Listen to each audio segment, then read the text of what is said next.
नमस्कार, सुप्रभात. मी श्वेता. तुम्ही बघताय न्यूज 18 लोकमत. सकाळचे 9 वाजता आहेत. बुलेटिनमध्ये तुमचं स्वागत. पाहूयात सुपरफास्ट 100 बातम्या.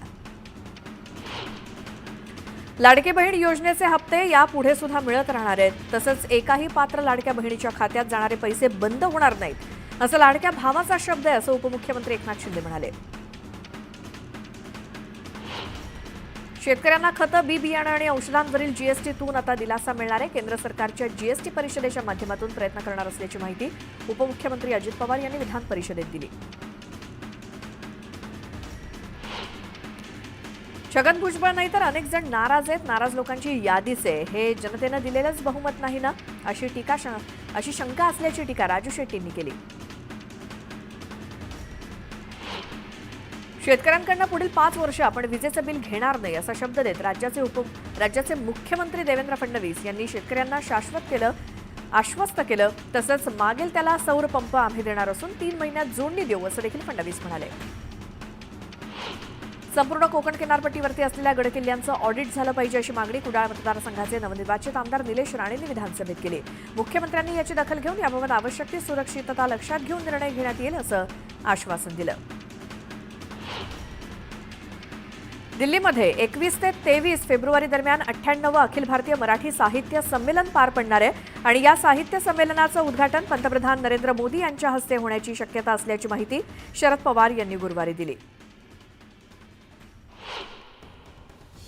एक मोठी बातमी येते. नागपुरातील हिवाळी अधिवेशनाच्या 5व्या दिवशी बीड आणि परभणीच्या मुद्द्यावरून विरोधक पुन्हा आक्रमक होण्याची शक्यता आहे. बीडमधील मस्साजोग गावचे सरपंच संतोष देशमुख यांच्या हत्येचा मुद्दा विरोधकांनी उचलून धरलाय. मुख्यमंत्री देवेंद्र फडणवीस बीड प्रकरणावरती आज विधिमंडळामध्ये निवेदन सादर करणार आहेत आणि मुख्यमंत्री बीड इथल्या घटनेसंदर्भात काय आदेश देतात, तसंच कोणती मोठी घोषणा करतात, याकडे सर्वांचं लक्ष लागलंय.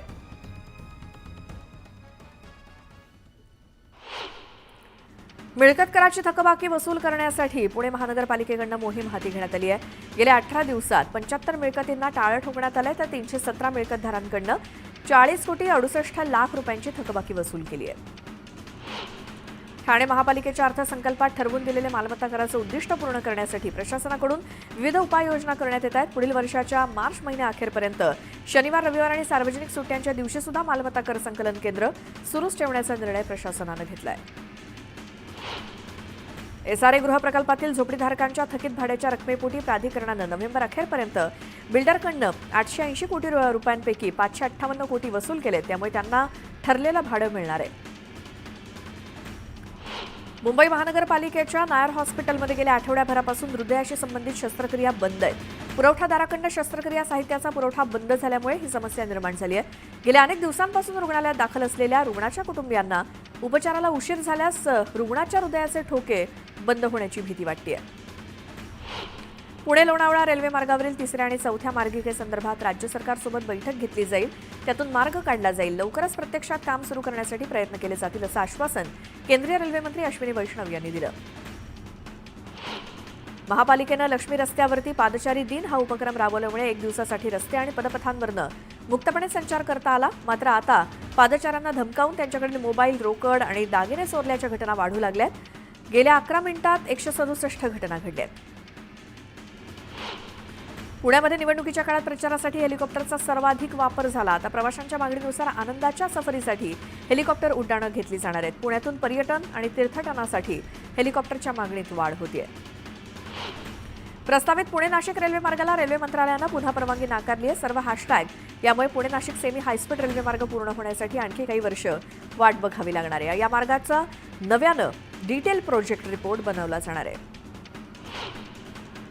बेकायदा होर्डिंग संदर्भात उच्च न्यायालयाच्या आदेशाचं उल्लंघन करून अवमान केल्याप्रकरणी कारवाई का करू नये, असा सवाल उच्च न्यायालयानं राजकीय पक्षांना विचारला. या प्रकरणी गुरुवारी कारणे दाखवा नोटीस बजावण्यात आली आहे. जळगाव जिल्ह्यामध्ये थंडीचा जोर वाढल्यामुळे केळी पिकावर त्याचा परिणाम जाणवू लागलाय. वाढत्या थंडीमुळे केळी पिकावर करपा रोग पडत असल्यामुळे शेतकऱ्यांसमोर पुन्हा आर्थिक संकट येऊन ठेपलंय. केळीच्या उत्पादनासाठी लागलेला खर्च देखील निघत नसल्यामुळे शेतकरी आर्थिक संकटात आहे. जळगावच्या सुवर्ण बाजारपेठेत सोनं आणि चांदीच्या भावात चढ-उतार बघायला मिळत आहेत. आंतरराष्ट्रीय बाजारात झालेल्या चढ-उतारामुळे चांदीच्या भावात 4,000ची घसरण होऊन 87,000वरती आली आहे, तर सोन्याच्या भावात देखील 250 रुपयांची घसरण झाली आहे. जळगावच्या अमळनेर नगरपालिकेनं नायलॉन मांजाची विक्री करताना आढळल्यास 1,000 रुपयांपर्यंत दंडात्मक कारवाई करण्याचा आणि गुन्हा दाखल करण्याचा इशारा दिलाय। त्यामुळे पतंग महोत्सवासाठी नायलॉन मांजाची विक्री आणि वापर कोणी करू नये असं आवाहन मुख्याधिकारी तुषार नेरकर यांनी केलंय। भुसावळ शहराला पाणीपुरवठा करणाऱ्या तापी नदीतील बंधाऱ्यात अद्याप धरणातून आवक होतेय। त्यामुळे बंधारा ओव्हरफ्लो असला तरी उत्तर आणि दक्षिणेकडील भागाला भगदाड पडून भिंतीला गळती लागली आहे आणि उन्हाळ्यापूर्वी इथे दुरुस्ती न झाल्यास बंधाऱ्यात 40 दिवस साठा टिकवता येणार नसल्यामुळे शहरावर पाणी टंचाई निर्माण होईल। छत्रपती संभाजीनगरमध्ये एक नाही तर तब्बल 1930 दिवसांपासून साखळी उपोषण सुरू आहे। व्हिडिओकॉन कंपनीतील कर्मचाऱ्यांनी तब्बल 5 वर्षांपूर्वी त्यांच्यावरती झालेल्या अन्यायाविरोधात न्याय मागण्यासाठी लढा उभारला, मात्र अद्याप न्याय मिळत नसल्यामुळे माघार घेणार नाही अशी भूमिका व्हिडिओकॉन ग्रुप एम्प्लॉईज असोसिएशनतर्फे घेण्यात आली आहे। जळगाव शहरात बदलत्या वातावरणामुळे तापासोबतच सर्दी खोकल्याचे रुग्ण वाढलेत। व्हायरलचा धोका देखील दुपटीनं वाढलाय। लहान मुलांमध्ये त्याचा संसर्ग जास्त आहे, तर खासगी रुग्णालयात दररोज 60% रुग्ण व्हायरलचे आढळत आहेत। खासगी बाजारपेठेत कापसाला भाव नाही आणि जळगाव जिल्ह्यात सीसीआयच्या 11 पैकी फक्त 4 खरेदी केंद्र सुरू आहेत, त्यामुळे शेतकरी आर्थिक अडचणीत सापडलाय। सरकारनं ही केंद्र सुरू करून दिलासा द्यावा अशी मागणी शेतकऱ्यांनी केली। हिंगोलीच्या सेनगाव तालुक्यातील पाटोदा परिसरामध्ये एका टेम्पोमध्ये गुरांना निर्दयीपणे कोंबून वाहतूक सुरू होती। पोलिसांनी या टेम्पोतनं 5 जनावरांची सुटका केली। या प्रकरणी 3 विरोधात गुन्हा दाखल झालाय। राज्य परिवहन महामंडळाच्या कुडाळ एसटी आगाराच्या चालकाचा उद्धटपणा एका प्रवाशानंच व्हिडिओच्या माध्यमातून समोर आणलाय। त्या चालकाच्या विरोधात त्या प्रवाशानं कुडाळ आगार व्यवस्थापकाकडे लेखी तक्रार केली असून त्या उद्धट चालकावरती कारवाई करण्याची मागणी केली आहे। हिंगोलीमध्ये संत शिरोमणी नामदेव महाराजांचं जन्मस्थळ असलेल्या नरसी नामदेव ते कडती गावाला जाणाऱ्या रस्त्याची आणि पुलाची दुरवस्था झाली आहे आणि या खराब रस्त्यामुळे नागरिकांना त्रास सहन करावा लागतोय, त्यामुळे दुरुस्तीची मागणी नागरिक करतायत। चाळीसगाव कृषी उत्पन्न बाजार समितीच्या कांदा रुपयांनी बाजारात नवीन कांद्याची आवक मोठ्या प्रमाणात वाढल्यामुळे कांद्याच्या दरात घसरण सुरू आहे। 10 दिवसात कांद्याचे दर क्विंटल मागे जवळपास 2300 रुपयांनी घसरून निम्म्यावरती आल्यामुळे कांदा उत्पादक शेतकरी चिंतित आहे। राज्यात अंगणवाडी सेविकांना रब्बी हंगामासाठी ई पीक पाहणी कामाची अतिरिक्त जबाबदारी न देण्याची मागणी करण्यात आली आहे। यासाठी अंगणवाडी सेविकांनी निवेदनाद्वारे तहसीलदार आणि जिल्हाधिकाऱ्यांकडे मागणी केली आहे। जळगाव जिल्ह्यातील मुक्ताईनगर येथे ऑल इंडिया दलित पॅन्थरच्या वतीनं अमित शहांविरोधात आंदोलन करण्यात आलं। अमित शहा यांनी लोकसभेत डॉ. बाबासाहेब आंबेडकरांबाबत केलेल्या वक्तव्याचा निषेध करण्यात आला।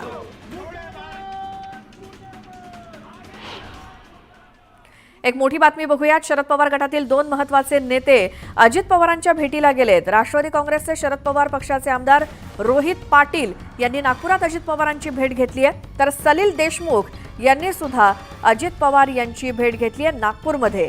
शरद पवार गटातले हे 2 आमदार अजित पवार यांच्या भेटीला गेल्यामुळे चर्चांना उधाण आलंय। सलील देशमुख आणि रोहित पाटील यांनी नागपुरात अजित पवार यांची भेट घेतली, त्याची ही दृश्य आहेत। राष्ट्रवादी शरदचंद्र पवार गटातले 2 आमदार नागपुरात अजित पवार यांच्या भेटीसाठी गेल्यामुळे चर्चांना उधाण आलंय। मात्र भेटीचं कारण काय जाणून घेऊयात। आमचे प्रतिनिधी उदय तिमांडे नागपुरातून आपल्या सोबत आहेत।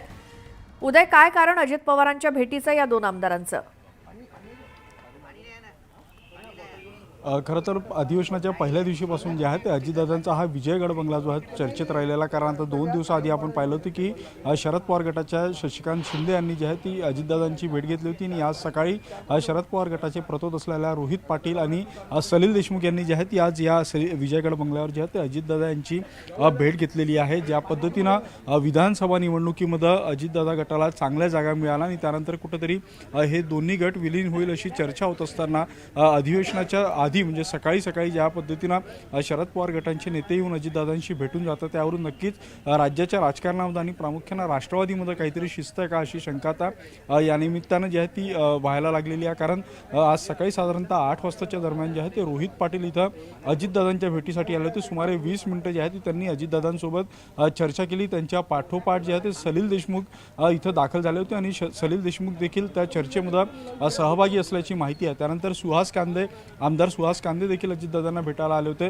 मतदारसंघातील काही कामं असल्याचा दावा जो आहे तो या तिन्ही नेत्यांकडून केला जातोय. मात्र ज्या पद्धतीनं सकाळी येऊन इथं अजितदादांची भेट घेतली जाते त्यावरून राष्ट्रवादीमध्ये नक्कीच काहीतरी होतं आहे अशा शंकेला जी आहे ती वाव आहे. अजून देखील अजितदादा जे आहेत याच बंगल्यावर त्यांनी पुढच्या काही वेळात आणखी काही नेते येतील अशी जी आहे ती चर्चा. कारण आपण पाहतोय की अजितदादांना भेटण्यासाठी राज्यभरातून आलेले कार्यकर्ते त्यांच्या बंगल्याबाहेर आहेत. सोबतच इतर आमदार आणि इतर नेते देखील भेटीसाठी येतात. त्यामुळे आता आणखी कोण अजितदादांना भेटायला येतात आणि ज्या या काही भेटी होतात या भेटीमध्ये काही नवं राजकारण शिजतं का हे पाहणं जे आहे ते अतिशय उत्सुकतेचं असणार आहे. मात्र बरोबर आहे उदय, तुम्ही लक्ष ठेवून राहाच, आपण माहिती घेत राहू. आता पुन्हा पाहूयात सुपरफास्ट 100 बातम्या.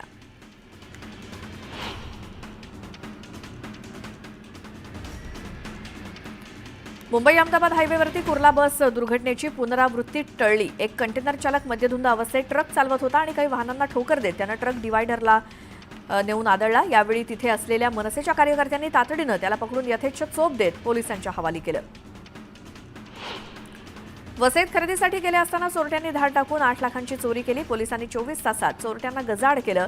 चोरांकडनं रक्कम आणि दागिने हस्तगत करण्यात आले. कल्याण पूर्व पालिकेच्या आय प्रभाग हद्दीमध्ये काही जमीन मालकांनी महापालिकेचे रस्ते पाणीपुरवठा योजनेची कामं किरकोळ कारणावरून रोखून धरली. अशा अडथळे आणणाऱ्या जमीन मालकांची बेकायदा बांधकामं शोधून त्या बांधकामांवरती कारवाई करण्याचा निर्णय प्रशासनानं घेतलाय. भटक्या श्वानांकडून नागरिकांवरती होणाऱ्या हल्ल्यामध्ये वाढ होते. त्यामुळे पालिका निर्बीजीकरण यंत्रणेवरती प्रश्नचिन्ह उपस्थित केलं जात होतं. यापूर्वी पालिकेनं नेमलेली संस्था प्रभावीपणे काम करत नसल्याचा ठपका ठेवत अंबरनाथ नगरपालिकेनं नव्या संस्थेची नेमणूक करण्याचा निर्णय घेतलाय. जलजीवन मिशन योजना 2024 पर्यंत पूर्ण करण्याचं उद्दिष्ट केंद्र सरकारनं दिलं होतं. रायगड जिल्ह्यात 1400 गावात 1200 योजना मंजूर असून 1200 कोटी रुपये खर्च करून जलजीवन मिशन योजना राबवण्यात येत आहेत. मात्र जलजीवन योजनेची कामं अद्याप देखील अपूर्ण अवस्थेमध्ये असल्यामुळे 2024 ही डेडलाईन जिल्ह्यामध्ये हुकणार आहे. महाड एमआयडीसीतील प्रदूषणासंदर्भात प्रदूषण नियंत्रण मंडळानं 105 कंपन्यांना वॉर्निंग नोटीसा बजावल्या आहेत. यातील काही कंपन्यातील सांडपाण्याचे नमुने घेण्यात आले. सौर ऊर्जा निर्मिती प्रकल्प उभारणीचं काम सध्या सुरू आहे. सांगलीतील पहिला 4 मेगावॅट क्षमतेचा प्रकल्प बासरगी इथे कार्यान्वित झाला आणि या प्रकल्पामुळे बासरगी, सिंदूर, गुगवाड या गावातील 1100 शेतकऱ्यांना शेतीसाठी दिवसा वीज पुरवठा होणार आहे. एक मोठी बातमी आहे. कल्याणमध्ये मराठी कुटुंबाला जबर मारहाण करण्यात आल्याचा धक्कादायक प्रकार समोर आलाय. खडकपाडा भागात अखिलेश शुक्ला नावाच्या एका सरकारी अधिकाऱ्यानं अभिजित देशमुख या मराठी माणसाला मारहाण केली. या घटनेच्या निषेधार्थ नागरिक रस्त्यावरती उतरले आणि सोसायटीतील रहिवाशांनी सोसायटीच्या समोर गुरुवारी रात्री निषेध आंदोलन केलं. यावेळी मारहाण करणारा अखिलेश शुक्ला याला अटक झाली नाही तर डीसीपी कार्यालयावरती मोर्चा काढणार असल्याचा इशारा आंदोलनकर्त्यांनी दिला. कल्याणच्या योगीधाम परिसरातील अजमेरा सोसायटीतली ही घटना आहे. अखिलेश शुक्ला यांनी अभिजित देशमुख यांना गुंड बोलावून मारहाण केली असा आरोप करण्यात आलाय. अखिलेश शुक्ला हे शासकीय अधिकारी आहेत. त्यांच्या पत्नीचा शेजाऱ्यांशी धूप लावण्यावरनं वाद झाला होता आणि यात देशमुख कुटुंबियांनी मध्यस्थी केली. तर तुम्ही मराठी लोक घाणेरडे आहात, मटण चिकन खाऊन इथेच फेकता, तुम्ही झोपडपट्टीतून आलात असं शुक्ला कुटुंबियांनी शिवीगाळ केल्याचा आरोप करण्यात आला. आणि काही वेळातच शुक्ला यांनी 7 ते 8 गुंडांना बोलावून देशमुख कुटुंबियांना मारहाण केल्याचा आरोप आहे. या मारहाणीचा व्हिडिओ समोर आलाय. त्यामुळे कल्याणमध्ये वातावरण चांगलंच तापलंय. जाताना तुम्ही मराठी लोक घाणेरडे आहेत, सगळे मटन चिकन खाऊन इथं हे टाकता, झोपडपट्टीतनं मराठी आले वगैरे असं चालू झालं. त्यानंतर मग आम्ही तिला विचारलं, बस तुझं तिचं जर भांडण आहे तर तू मराठी लोकांबद्दल काय करू हे नको, तुझं जर काय इश्यू असेल ते तुम्ही आता दोघे जण बोललाय. एजीएम मीटिंग चल रहा था, वो मीटिंग के अंदर मेरी डॉटर वहाँ पे उनसे सवाल पूछने के लिए गई. उसके ऊपर उन्होंने अपशब्द बोला और उसको बोला कि मेरा भाई मंत्रालय में काम करता है, तुम क्या समझती हो, मैं तुमको यहीं का यहीं रेप करके नीचे गिरा दूंगा. तो मैं जिस टाइम पे ये इंसिडेंस हुआ वो टाइम पे मैं घर पे नहीं था, मैं जयपुर गया हुआ था. वहाँ पे मेरे को उन्होंने फ़ोन करके बताया कि ऐसी ऐसी बात है. मैं बोला तुरंत आप पुलिस स्टेशन के अंदर जाइए और वहाँ जाके इसके सामने एफआईआर करवाइए इसके ऊपर. वो एफआईआर भी हुआ है. फिर एफआईआर हटाने के बाद के लिए मुन्ना पंडित यहाँ का जो एक अपना कांग्रेस का लीडर है, वो लीडर से उसने प्रेशर डलवाया. उदबत्तीचं जे धूप आहे, धूप लावण्यावरून धूर एकमेकाच्या घरात जाते म्हणून दोघे एकमेकाला शिवीगाळ केली, मारहाण केलेली आहे. मारहाणीमध्ये देशमुख जखमी आहेत. दोघांच्या तक्रारीवरून दोघांचे गुन्हे दाखल करण्यात आलेले आहेत आणि तपास आणि चौकशी चालू आहे. आणि आता पुन्हा पाहूया सुपरफास्ट 100 बातम्या. मात्र त्याआधी त्याच संदर्भातली एक अपडेट बघूयात. या मराठी कुटुंबाला जी मारहाण झाली कल्याणमध्ये, या मारहाणीनंतर महाराष्ट्र नवनिर्माण सेना आक्रमक झाली आणि मनसेच्या जिल्हाध्यक्षानं काय प्रतिक्रिया दिली ती आधी ऐकूयात. एक शुक्ला नावाची होती ती दिव्याचा वापर करतोय, त्यामुळं त्यांनी त्या बाजूचा जो आहे कालवेट म्हणून त्याला मारहाण केली आणि देशमुख कुटुंब हे सोडवायला गेल्यानंतर त्याला एवढं मारलं आहे की मरतो का जगतो. आज सायन्स हॉस्पिटलमध्ये त्याला ॲडमिट केलेलं आहे आणि इथं पोलीस स्टेशनला तो काल येऊनसुद्धा त्याला ॲडमिट केलेलं नाही. पण त्या देशमुख कुटुंबाच्या सोबत बरोबर त्या सोसायटीच्या सोबत आम्ही महाराष्ट्र नवनिर्माण सेना पूर्ण ताकदीने आम्ही त्यांच्या पाठीशी उभे राहणार आहोत. आणि जर येत्या 24 तासात जर त्या आरोपीला अटक केली नाही तर महाराष्ट्र नवनिर्माण सेना ही रस्त्यावर उतरणार आणि रस्त्यावर उतरल्यानंतर काय होतं हे आपल्या सगळ्यांना माहिती आहे. आणि आता पाहूया सुपरफास्ट बातम्या.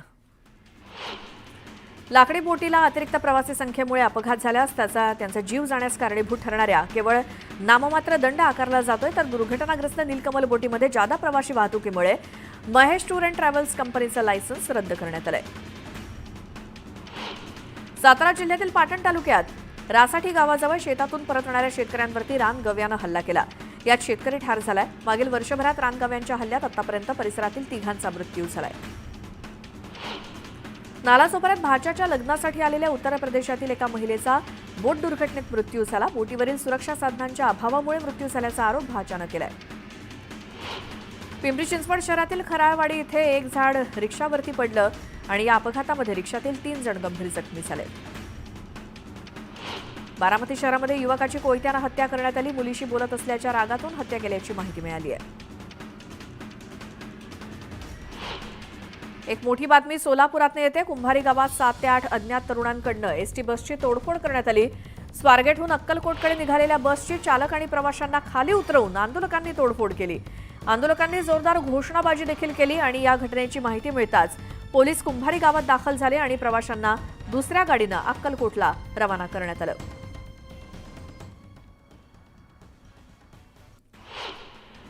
मुंबईच्या हवेची गुणवत्ता सध्या वाईट ते अति वाईट श्रेणीमध्ये आहे. थंड हवेत प्रदूषक साचून राहत आहेत. समीर ॲपच्या नोंदीनुसार गुरुवारी मुंबईची हवा मध्यम श्रेणीमध्ये नोंदवली गेली असली तरी मुंबईतील बहुतांश केंद्रावरती वाईट हवेची नोंद झाली आहे. राज्य सरकारनं कृषी उत्पन्न बाजार समित्यांच्या सेसमध्ये किमान तिप्पट आणि कमाल दुप्पट अशी वाढ केली आहे. त्यामुळे किमान सेस 25 पैशांवरनं 75 पैसे आणि कमाल सेस 50 पैशांवरनं 1 रुपया करण्यात आलाय. नवी मुंबई कृषी उत्पन्न बाजार समितीमध्ये पालेभाज्यांची आवक वाढल्यामुळे दर कमी झालेत, परंतु फरसबी, काकडी, तोंडली आणि इतर फळभाज्यांच्या दरांमध्ये जवळपास दुपटीनं वाढ होऊ लागली आहे. राज्यातील बाजार समितीत मक्याची आवक 47,604 क्विंटल झाली. अमळनेर बाजार समितीमध्ये लाल जातीच्या मक्याची सर्वाधिक 7,000 क्विंटल आवक झाली असून त्याला किमान दर हा 1,976 रुपये प्रति क्विंटल इतका मिळालाय, तर कमाल दर हा 2,268 रुपये प्रति क्विंटल मिळालाय. राज्यातील बाजार समितीत तुरीची 6,914 क्विंटल आवक झाली. तुरीला 7,525 प्रति क्विंटल रुपये इतका दर मिळालाय, तर दुधणी बाजारात लाल जातीच्या तुरीची सर्वाधिक आवक 1,966 क्विंटल झाली. त्याला सर्वसाधारण दर हा 7,748 रुपये प्रति क्विंटल इतका मिळालाय. मकर संक्रांतीचा सण महिन्याभरावरती येऊन ठेपलाय, त्यामुळे बाजारात पांढऱ्या काळ्या तिळाची मागणी वाढली आहे. मात्र किरकोळ बाजारात तिळाचे दर 170 ते 175 रुपये प्रति किलोवरती पोहोचले. तिळाच्या वाढत्या दराच्या मुळे मकर संक्रांतीचा गोडवा हिरावला जाणार आहे. केंद्र सरकारनं कांद्यावरती लागू केलेलं 20% निर्यात शुल्क रद्द करावं यासाठी संतप्त कांदा उत्पादक शेतकऱ्यांनी लासलगावला कांद्याचे लिलाव काही काळासाठी बंद पाडले. यावेळी केंद्र सरकारच्या कांदा निर्यात धोरणाविरोधात कांदा उत्पादक शेतकरी आक्रमक झाले. एक मोठी बातमी आहे. शिर्डीतील साईबाबांच्या मूर्तीचं 3D स्कॅनिंग केलं जाणार आहे. यासाठी साई दर्शन व्यवस्थेत काही बदल करण्यात आलेत. साईबाबांचं मंदिर दुपारी 1:45 पासून ते 4:30 दर्शनासाठी बंद असेल. 3D स्कॅनिंगद्वारे डेटा संग्रहित केला जाणार आहे आणि 3D स्कॅनिंगसाठी तज्ज्ञांची समिती गठीत करण्यात आली आणि ही समिती समाधी मंदिरातील साईंच्या मूर्तीची पाहणी करणार आहे.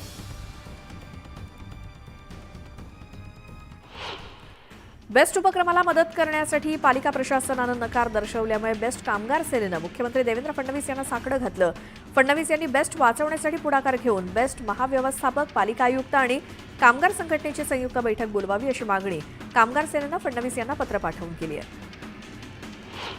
रेशनच्या धान्याचा काळाबाजार रोखण्यासाठी पुरवठा विभागानं उपाययोजना सुरू केली आहे. रेशन दुकानांवरती धान्य आल्याचा आणि दुकानावरनं धान्य घेतल्याचा मेसेज संबंधित लाभार्थ्यांच्या मोबाईलवरती येणार आहे. यासाठी आधार कार्ड आणि मोबाईल क्रमांकाची नोंदणी आवश्यक आहे. ठाणे जिल्हा ग्रामीण आणि शहरी भागामध्ये कुष्ठमुक्त सुरक्षित महाराष्ट्र मोहीम राबवली जाते. अवघ्या 2 दिवसात 29 नव्या कुष्ठरोग रुग्णांची नोंद झाली आहे. यामध्ये वीटभट्टीसोबतच ठाणे आणि कल्याण कारागृहातील बंदिवानांचा समावेश असल्याची माहिती आरोग्य विभागानं दिली. ठाणे महापालिकेकडनं छत्रपती शिवाजी महाराज रुग्णालयाची दुरुस्ती केली जाणार आहे. राज्य सरकारकडनं 60 कोटींचा निधी मंजूर झाला असून पुढील आठवड्यात कामाला सुरुवात होणार आहे. हे काम करताना रुग्णांना कोणत्याही स्वरूपाचा त्रास होणार नाही, त्या दृष्टीनं काळजी घेतली जाईल असं पालिकेनं स्पष्ट केलं. मीरा भाईंदर शहराची पाणी टंचाई लवकरच कायमची संपुष्टात येणार आहे. सूर्या धरणावरती आधारित पाणीपुरवठा योजनेचं काम 60% पूर्ण झालं असून तो जुलै 2025 मध्ये प्रकल्प पूर्ण करण्याचं उद्दिष्ट आहे आणि योजना कार्यान्वित झाल्यानंतर मीरा भाईंदरवासियांना 24 तास पाणी मिळणार आहे. पश्चिम रेल्वेच्या विरार स्थानकात MRVC प्रकल्पांतर्गत उन्नत डेक, सरकते जिने आणि लिफ्ट सोबतच इतर सोयीसुविधांचं काम प्रगतीपथावर आहे. हे काम येत्या 2 वर्षात पूर्ण करण्याचं लक्ष्य असल्याचं पश्चिम रेल्वेच्या अधिकाऱ्यांनी सांगितलं. भारतीय हवाई दलानं अग्निवीर वायू 2025 भरतीची अधिसूचना जारी केली. अर्ज प्रक्रिया 7 जानेवारी 2025 ते 27 जानेवारी 2025 पर्यंत होणार आहे. उमेदवार विज्ञान शाखेतील 12वी मध्ये किमान 50% गुण मिळवलेले असणं गरजेचं आहे. नोव्हेंबरमध्ये मुंबई विमानतळावरनं 47,70,000 लोकांनी विमान प्रवास करत एका नव्या उच्चांकाची नोंद केली. यामध्ये 34 लाख लोकांनी देशांतर्गत मार्गावर प्रवास केलाय तर 13,70,000 लोकांनी आंतरराष्ट्रीय मार्गावर प्रवास केल्याची माहिती विमानतळ प्रशासनानं दिली आहे. ऑनलाईन वीज बिल भरणाऱ्या ग्राहकांचा टक्का वाढवण्यासाठी महावितरणकडनं लकी डिजिटल ग्राहक योजना सुरू करण्यात आली आहे. योजनेसाठी 31 मार्च नंतर सलग 3 वेळा ऑनलाईन बिल भरणा करणारे सर्व ग्राहक पात्र ठरणार आहेत. ओला इलेक्ट्रिकनं 4,000 नवीन स्टोअर्स आणि सर्व्हिस सेंटर्स उघडण्याचा निर्णय घेतलाय. कंपनीचे मुख्य कार्यकारी अधिकारी भाविश अग्रवाल यांनी याबाबत माहिती दिली. ओलानं नुकत्याच 2 स्वस्त इलेक्ट्रॉनिक स्कूटर लॉन्च केल्या तर बजाज चेतकचे नवीन व्हर्जन 20 डिसेंबरला आज लॉन्च होत आहे.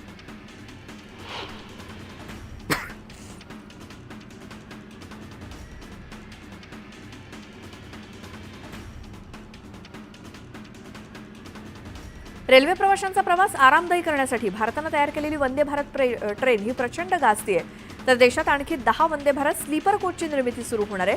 200 वंदे भारत एक्सप्रेसचे टेंडर विविध टेक्नॉलॉजी पार्टनर्सना देण्यात आल्याचं रेल्वे मंत्री अश्विनी वैष्णव यांनी लोकसभेत सांगितलं. कर्नाटक विधान परिषद सदस्य आणि भाजप नेते CT रवी यांनी महिला आणि बालकल्याण विभाग मंत्री लक्ष्मी हेब्बाळकर यांच्या विरोधात आक्षेपार्ह शब्द वापरले. त्यांच्या वक्तव्यामुळे काँग्रेस आणि भाजप यांच्यामध्ये वाद पेटला. यानंतर हेब्बाळकर समर्थकांनी विधानसभेच्या परिसरात रवी यांच्या विरोधात आंदोलन केलं.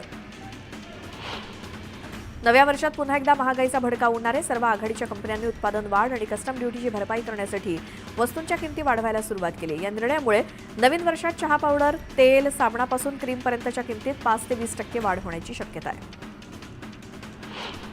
मीरा भाईंदर महापालिकेच्या विविध मालमत्ता भाड्यानं देण्यासाठी नवं धोरण निश्चित करण्यात आलंय. आतापर्यंत या मालमत्ता नागरिक तसंच संस्थांना सवलतीच्या दरात दिल्या जात होत्या, मात्र आता ही सवलत रद्द करण्यात आली आहे.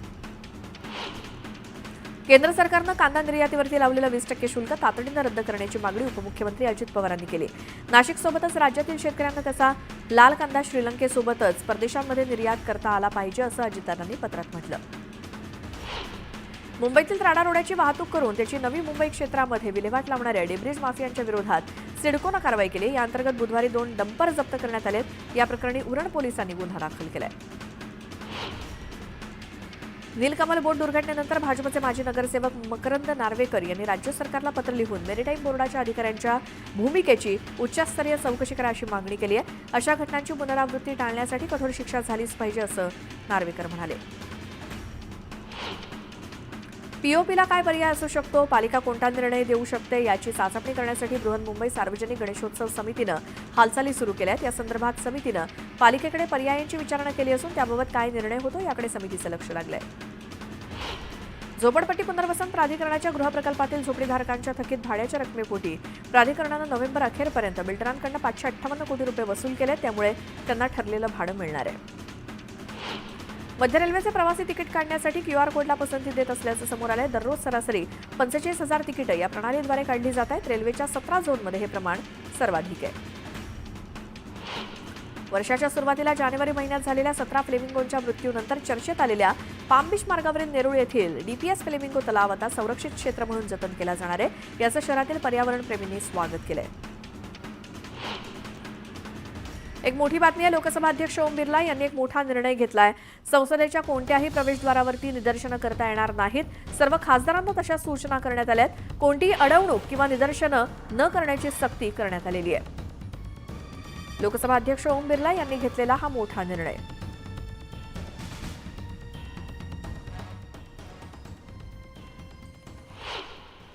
पंतप्रधान नरेंद्र मोदींनी दिल्लीमध्ये ख्रिसमस सेलिब्रेशनला हजेरी लावली. केंद्रीय मंत्री जॉर्ज कुरियन यांच्या निवासस्थानी ख्रिसमस सेलिब्रेशन करण्यात आलं. गृहमंत्री अमित शाह यांनी काश्मीर सुरक्षेबाबत महत्त्वाची बैठक घेतली. यावेळी काश्मीरला दहशतवादापासून मुक्त करण्यासाठी सगळ्या उपाययोजना करणार असं अमित शाह म्हणाले. उत्तर प्रदेशच्या कुशीनगरमध्ये नारायणी नदीमध्ये काही लोक अडकली होती. त्यांची सुटका करण्यात आली आणि नावेतील लोक शेती करून परतताना नदीमध्ये अडकून पडले होते. फिरोजाबादमध्ये कोर्टाच्या आदेशानंतर प्रशासन बुलडोझर सोबतच अतिक्रमण हटवण्यासाठी पोहोचलं होतं. मात्र या अतिक्रमण विरोधातील कारवाईला लोकांनी विरोध केला. मथुरेच्या बाकी बिहारी मंदिरात दर्शन आणि पूजेसाठी नियम लागू करण्यात आले. मंदिर समितीनं भाविकांना योग्य कपडे घालून मंदिरात जाण्याचं आवाहन केलंय. जम्मू काश्मीरमधील हंदवाडा इथे सुरक्षा दलांनी आयईडी नष्ट केलाय. जवानांना शोध मोहिमेदरम्यान हा आयईडी सापडला होता. त्यानंतर संपूर्ण परिसरात अलर्ट जारी करण्यात आलाय. कान्हा व्याघ्र प्रकल्पात 2 वाघ एकमेकांना भिडल्याचा व्हिडिओ समोर आला. यावेळी उपस्थित असलेल्या पर्यटकांनी या वाघांच्या भांडणाचा व्हिडिओ आपल्या फोनमध्ये चित्रित केलाय. अहमदाबादमधील एका रुग्णालयाच्या आयसीयूमध्ये तंत्रमंत्र वापरून उपचार सुरू असल्याचा व्हिडिओ समोर आलाय. या प्रकरणानंतर आरोग्य विभागानं तपासाचे आदेश दिले तर पोलिसांकडून तांत्रिकाचा शोध सुरू आहे. मध्य प्रदेशच्या बुरहानपूरमध्ये ट्रेनच्या छतावरती चढून एका युवकानं आत्महत्येचा प्रयत्न केला. यावेळी ओव्हरहेड वायरच्या तारांचा स्फोट झाल्यामुळे युवक गंभीर जखमी झालाय. तरुणावर जिल्हा रुग्णालयात उपचार सुरू आहे. मध्य प्रदेशच्या हरदा इथे कार आणि मोटरसायकलचा अपघात झाला. यात मोटरसायकलवरून आलेल्या तरुणांनी कारची तोडफोड करून चालकाला मारहाण केली. या प्रकरणी पोलिसांनी 3 आरोपींना ताब्यात घेतलं असून त्याच्यावर गुन्हा दाखल केलाय. मध्य प्रदेशच्या रिवा भागामध्ये केवायसी करण्यासाठी गेलेल्या महिलेसोबत कारमधील लोकांनी मारहाण केली. हा मारहाणीचा व्हिडिओ व्हायरल झालाय. मारहाणीचं कारण अद्याप समोर आलेलं नाही. मध्य प्रदेशच्या सतनामध्ये गावगुंडांनी घरात घुसून नागरिकांना मारहाण केली. लाठ्याकाठ्या आणि दगडांचा मारा करत या गावगुंडांनी हल्ला केला. तक्रारीनंतरही पोलिसांनी कारवाई न केल्याचा आरोप नागरिकांनी केलाय. जबलपूरच्या पिपरिया येथील एका दारूच्या दुकानात चोरट्यांनी गोळीबार केला. गोळीबाराचा हा व्हिडिओ सीसीटीव्हीत कैद झालाय. पोलिसांनी गुन्हा दाखल केला असून चोरट्यांचा शोध सुरू आहे. जबलपूरच्या पिपरिया येथील एका दारूच्या दुकानात चोरट्यांनी गोळीबार केला आणि हा गोळीबार सीसीटीव्हीत कैद झालाय.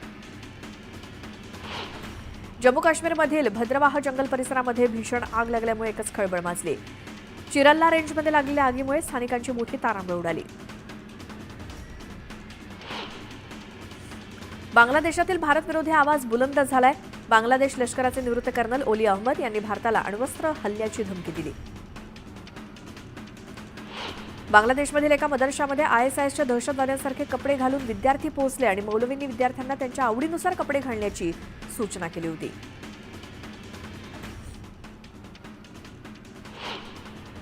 या होत्या वेगवान स्वरूपातल्या घडामोडी आपण संपूर्ण राज्यभरातल्या, देशभरातल्या आणि आंतरराष्ट्रीय पातळीवरच्या देखील बघितल्या. यानंतरच्या बुलेटिनमध्ये अशाच आपण काही सविस्तर घडामोडी आणि वेगवान स्वरूपातल्या बातम्या देखील बघूयात. सगळ्या महत्त्वाच्या राजकीय वर्तुळातल्या अपडेटकडे देखील आपलं लक्ष असणार आहे. अधिवेशन